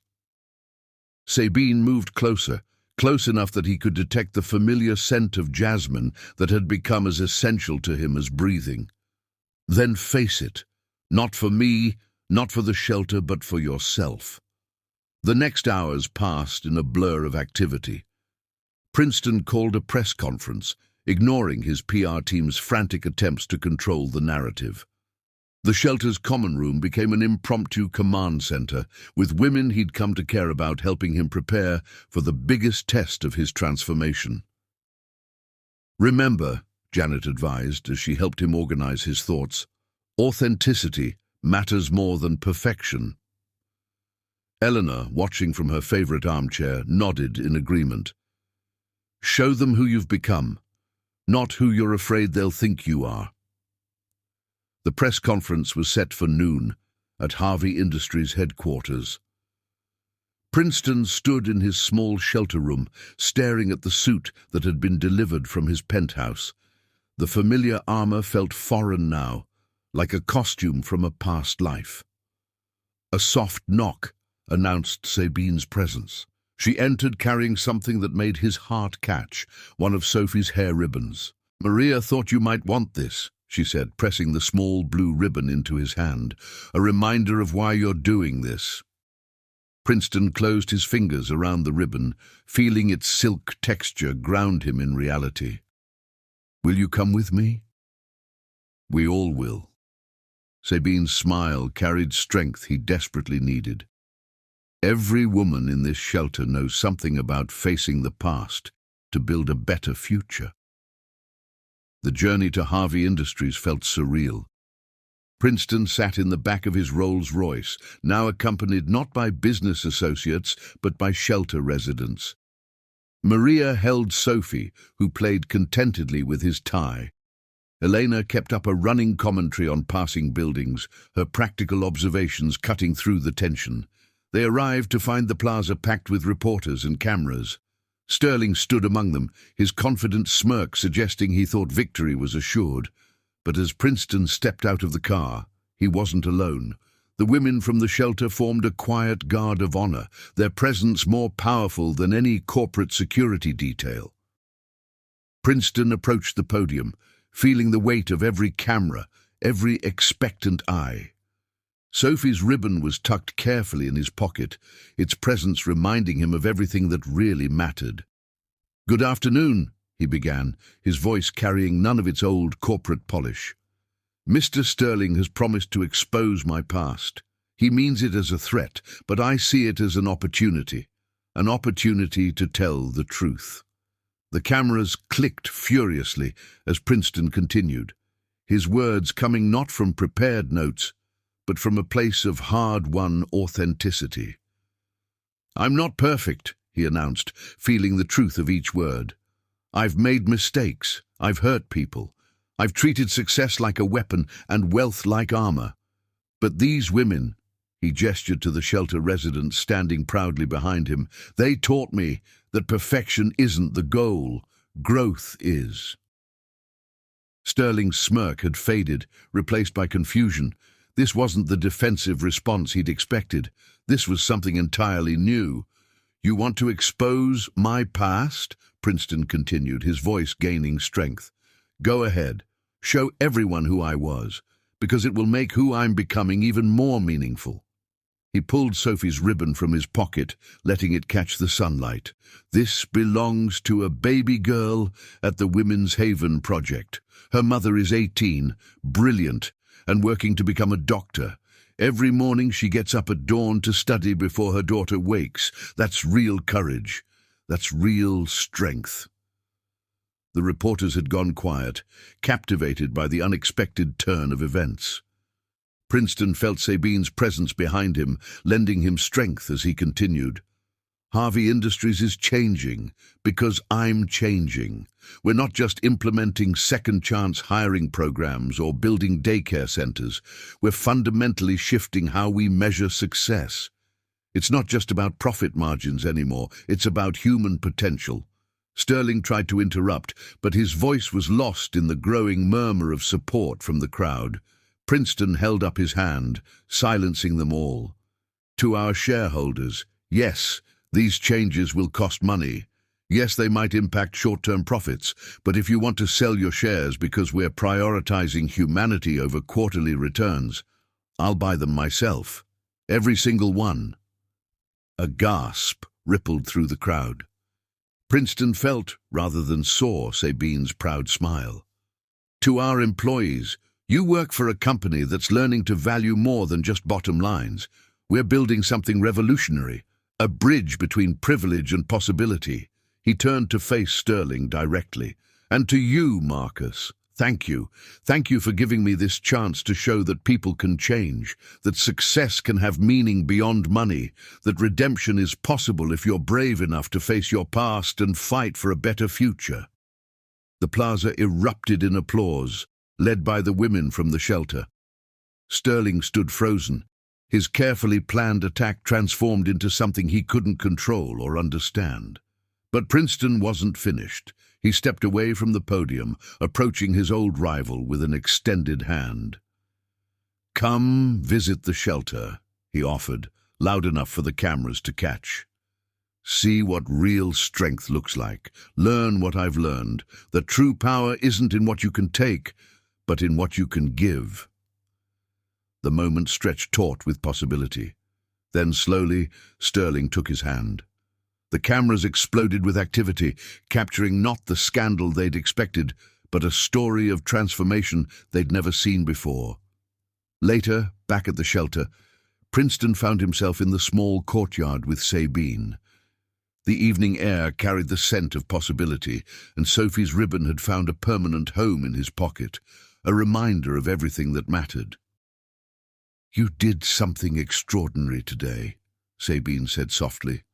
"You didn't just face your past, you transformed it into a bridge to the future."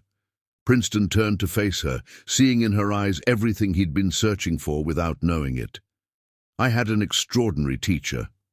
"We all did," she replied, her hand finding his. "These women, this place, it changes everyone who's willing to let it."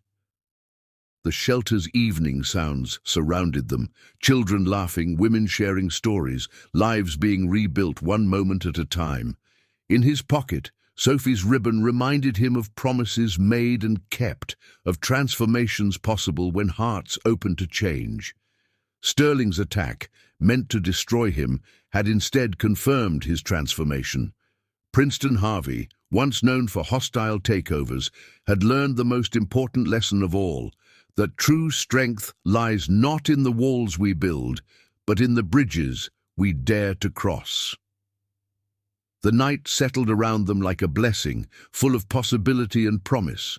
In the distance, city lights twinkled like stars, but Princeton found himself looking instead at the woman beside him, the shelter behind him, and the future ahead. A future built not on profit margins and power plays, but on the extraordinary strength of ordinary people daring to believe in second chances. Chapter 10. The Truth. The shelter's renovation had begun in earnest. What started as a simple repair project had evolved into a complete transformation, much like the man who initiated it. Princeton supervised the work personally, his suit jacket long discarded, sleeves rolled up as he worked alongside the contractors. "The childcare center needs more natural light," he explained to the architect, pointing to the blueprints spread across a makeshift table. "And the computer lab should be expandable for future growth." Sabine watched from the doorway, struck by how naturally he had adapted to this new role. The corporate titan had given way to something more authentic, a man who understood that true value couldn't be measured in dollars alone.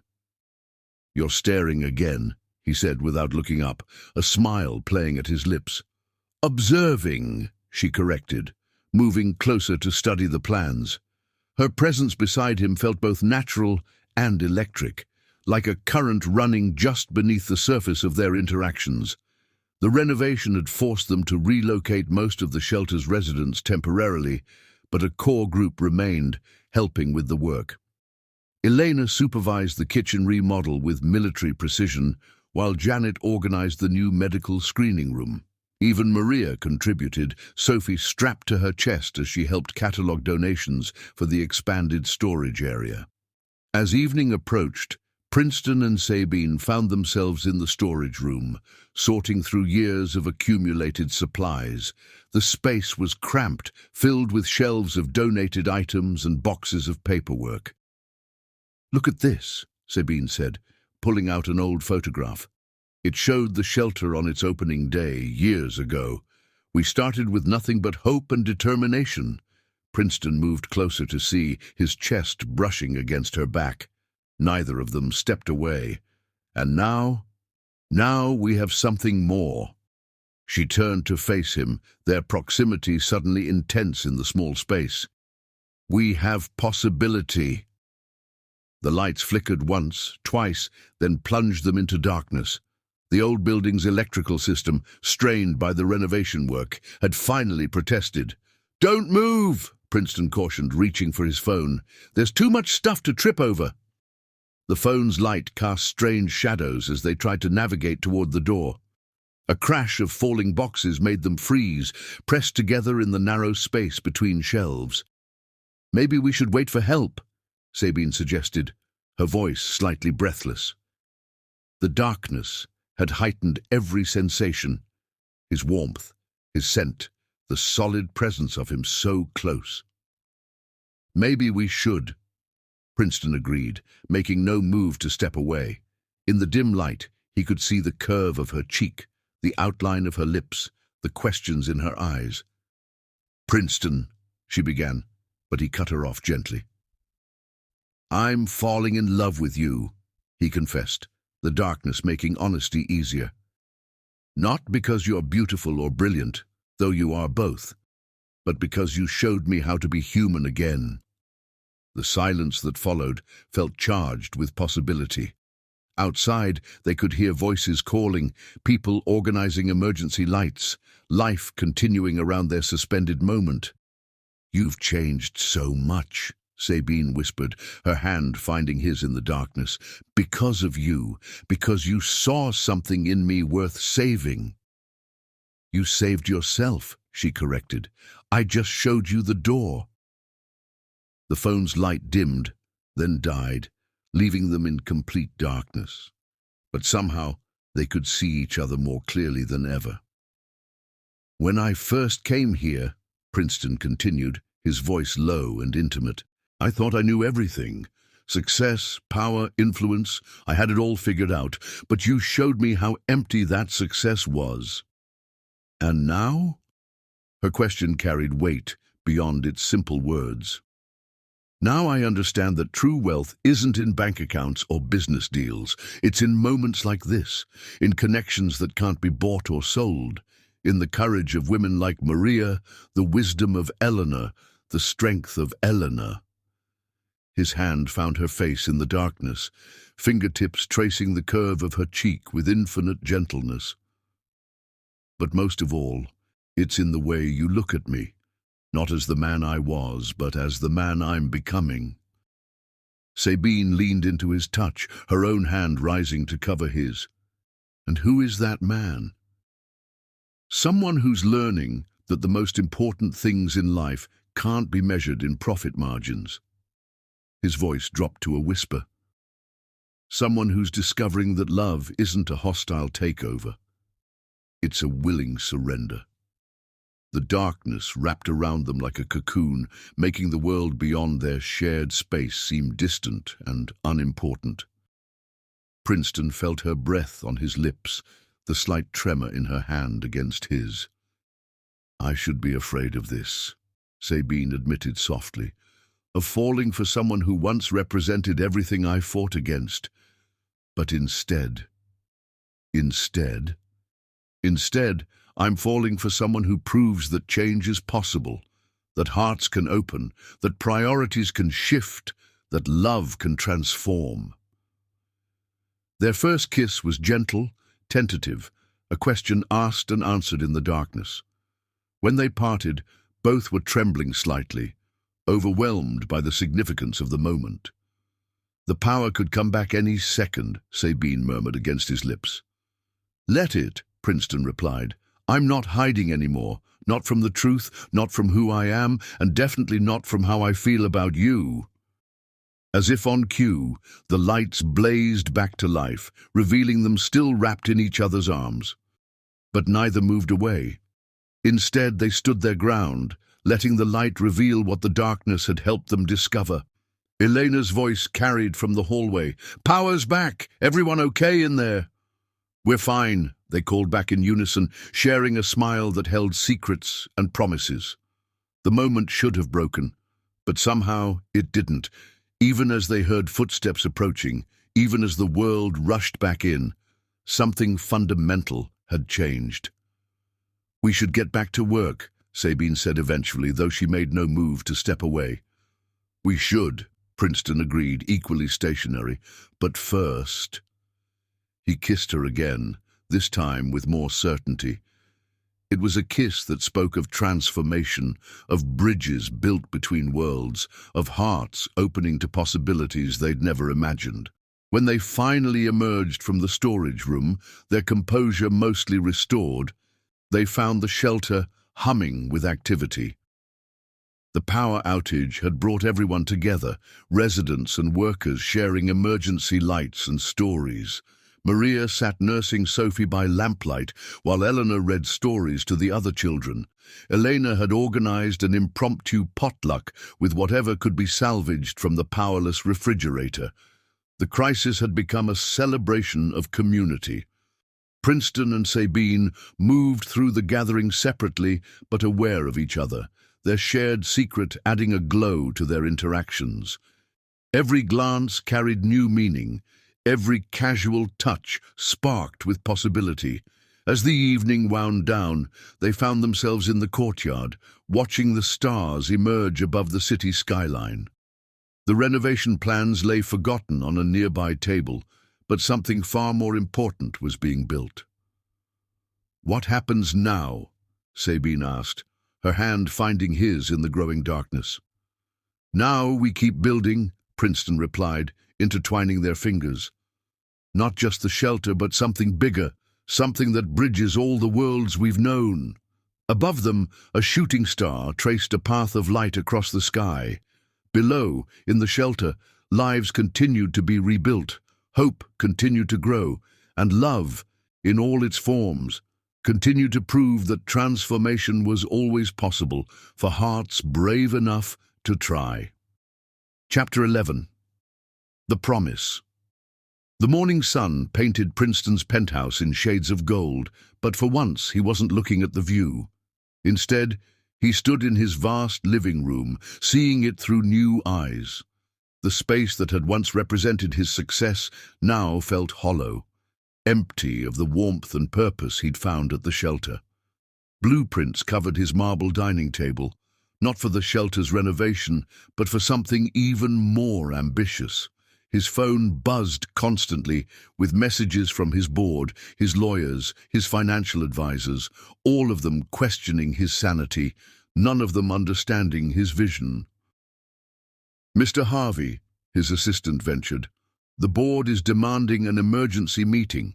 They're concerned about the proposed changes to your personal holdings." Princeton smiled, remembering Elena's similar concern when he'd first shared his plan with her. "Let them worry. Sometimes the best investments can't be measured in dollars and cents." He gathered the blueprints carefully, along with a stack of legal documents that represented months of quiet preparation. Today wasn't about business strategy or public relations. Today was about something far more precious, a future built on love and purpose rather than profit and power. The shelter buzzed with its usual morning activity when he arrived. Maria was teaching a computer class, Sophie babbling happily in her playpen. Eleanor supervised a group of women preparing for job interviews, while Janet organized the new medical screening room. Sabine stood in her office, reviewing the latest program statistics. She looked up as Princeton entered, her smile warming him more than any million-dollar deal ever had. "You're early," she noted, setting aside her work, "and you're wearing the suit. Special occasion." He set the blueprints on her desk, his hand surprisingly steady, despite the magnitude of what he was about to do. "I need to show you something." Sabine unrolled the first sheet, her expression shifting from curiosity to confusion. "These are plans for your penthouse, but they look like a transitional housing facility," he finished, "with on-site childcare, job training spaces, and medical facilities. The views that once showcased my success will now give women a perspective on their own potential. Princeton... She looked up, her eyes wide with understanding. "This is your home." "No," he corrected gently. "This is my past. The shelter, these women, you. That's my home now." He pulled out the legal documents next. "I'm converting the penthouse into an extension of the Women's Haven project. The entire floor, plus the one below it. The paperwork's ready, just waiting for the director's signature." Sabine stared at the documents, then back at him. "This is... Princeton. This is worth millions." "It's worth nothing compared to what I've found here." He moved around the desk, taking her hands in his. "When I first came to the shelter, I thought I was doing you a favor. Instead, you showed me what really matters. You and every woman here taught me that true wealth isn't in what you own, but in what you give." Outside the office, they could hear the shelter's daily symphony, women supporting each other, children laughing, lives being rebuilt. It was a music more beautiful than any orchestra Princeton had ever sponsored. "But this isn't just about the penthouse," he continued, his voice softening. "This is about us, about the future we could build together." From his pocket, he withdrew not a ring, but an architect's pen. "Marry me, Sabine, not because I'm rich or powerful, but because together we can create something extraordinary, something that changes lives and opens hearts." She looked at the pen, then at him, tears shimmering in her eyes. "You're proposing with a pen." "I'm proposing with a purpose," he corrected. "The pen is just a symbol of plans we'll draw together, of futures we'll help others design, of dreams we'll make real." He gestured to the blueprints. "Look at what we could create. Not just housing, but hope. Not just facilities, but futures. Every woman who comes through these doors will know that transformation is possible, that second chances are real, that love can rebuild what life has broken." Sabine picked up the pen, turning it in her fingers. "When I first met you, I thought you were just another wealthy man playing at charity. And now? Now I see a man who's learned that the greatest wealth lies in what you give rather than what you keep." She moved closer, her free hand rising to cup his cheek. "A man who's proven that hearts can change, that bridges can be built between any worlds if we're brave enough to try. Is that a yes?" Princeton's voice carried a vulnerability he'd never have shown in his old life. Instead of answering directly, Sabine reached for the blueprints. With the pen he'd given her, she began to sketch additional features: a rooftop garden, a learning center, spaces for healing and growth. "The garden should be here," she said, drawing confidently, "where the women can watch the sunrise and know each day brings new possibilities." Princeton watched her work, his heart fuller than when he'd closed his biggest deals. "You haven't actually said yes yet." She looked up, her eyes shining with tears and laughter. "Yes, Princeton Harvey. Yes to the pen and the purpose. Yes to building bridges and changing lives. Yes to loving someone who proves that transformation is possible." He pulled her into his arms, the blueprints crinkling between them. Their kiss was witnessed by the shelter's walls, which had seen so many stories of hope and healing. A small noise at the door made them turn. Maria stood there with Sophie, other shelter residents gathering behind her. "Sorry to interrupt," Maria said, not looking sorry at all, but Sophie wanted to know if it worked. "If what worked?" Sabine asked, still in Princeton's embrace. "The proposal," Elena called from the back of the growing crowd. "We've been helping him plan it for weeks, though I still say a ring would have been more traditional." "Since when has anything about us been traditional?" Princeton laughed, drawing Sabine closer. "Besides, this way she can help design our future." The shelter erupted in celebration. Women who had seen the worst of life now celebrated its best possibilities. Eleanor produced champagne she'd been hiding for the occasion, while Janet insisted on checking everyone's blood pressure, just in case the excitement is too much. As the impromptu party grew, Princeton and Sabine found a quiet moment in the courtyard.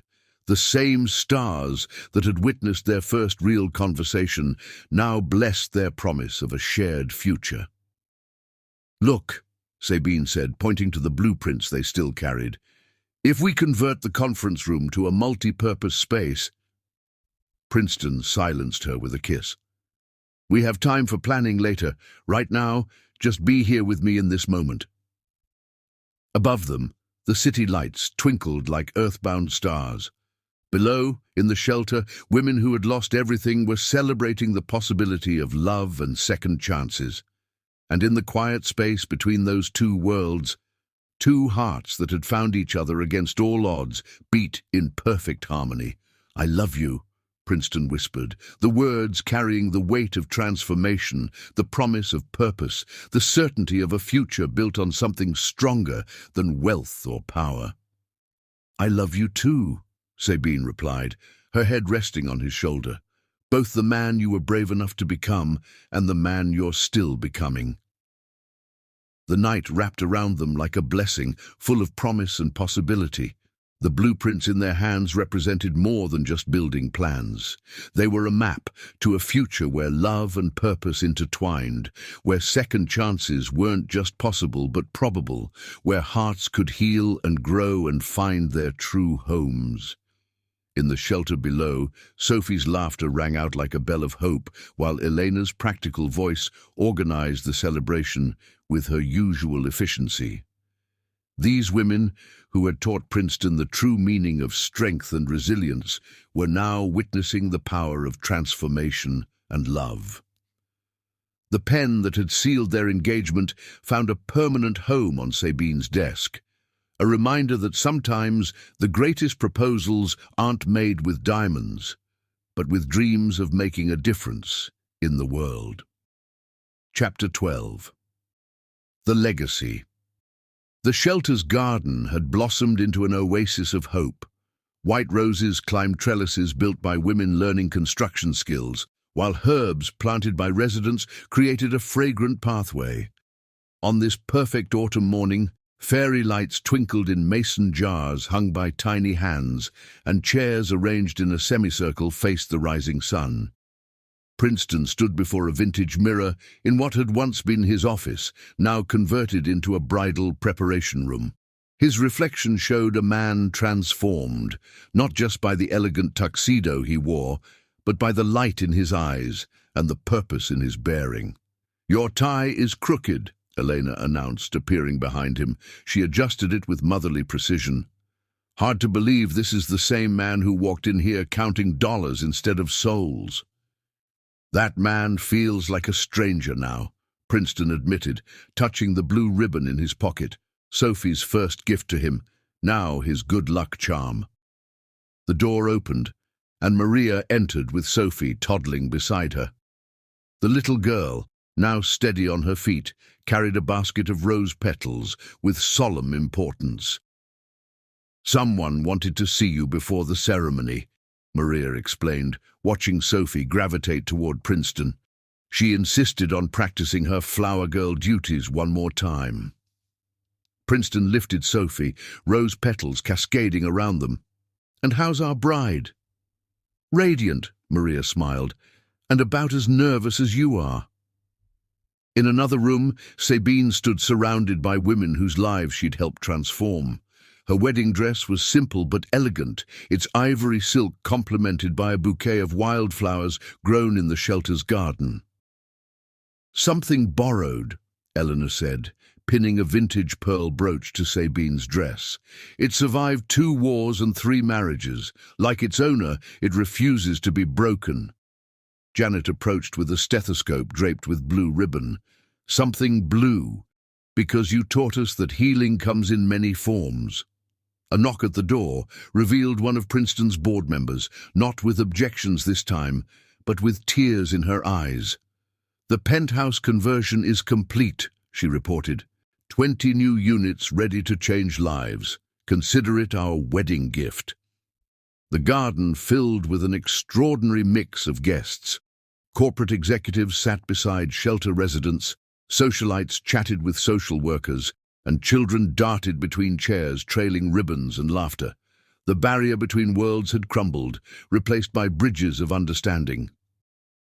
As the ceremony began, Sophie led the procession, her path of rose petals creating a trail of hope. Princeton waited beneath an arch, woven with flowers and dreams, his heart full of a wealth no bank could measure. Then Sabine appeared, and the world seemed to hold its breath. She carried herself with the same grace that had first caught his attention, but now it was amplified by love and shared purpose. Each step brought her closer, not just to him, but to their shared vision of the future. Their vows weren't traditional, because nothing about their love had been traditional. "You came to me thinking you could buy the world," Sabine began, her voice carrying to every corner of the garden. "Instead, you learned to give your heart freely. That's the man I choose to love. Not the empire builder, but the bridge builder." Princeton's voice shook with emotion as he responded, "You saw through my walls when I thought they were unbreakable. You didn't just make me better. You showed me I had the capacity for more. This isn't just our love story, it's a promise to keep building bridges instead of empires." As they exchanged rings, Sophie broke free from Maria's hold and ran to hug their legs, turning a solemn moment into one of pure joy. The garden filled with laughter and tears, the kind of real emotion that no amount of money could orchestrate. The celebration that followed wasn't just a wedding reception, it was a testament to transformation. Women from the shelter shared their success stories, each one a pearl on a string of hope. Corporate leaders announced new initiatives inspired by Princeton's example. Children played beneath tables where deals were once made, their laughter a reminder of why it all mattered. As evening approached, Princeton and Sabine slipped away to the rooftop garden of their converted penthouse. The city spread before them, but they saw it differently now, not as a realm to conquer, but as a world of possibilities to nurture. "Look," Sabine pointed to the shelter below, where lights glowed warmly in newly renovated windows. "Our first chapter." "The first of many," Princeton promised, drawing her close. In the distance, other buildings awaited transformation. Other lives waited to be touched. Their work was just beginning. They danced under the stars, their movements guided by the music of possibility. Below them, the shelter hummed with life. Women studying in the new computer lab, children playing in the expanded daycare, lives being rebuilt one moment at a time.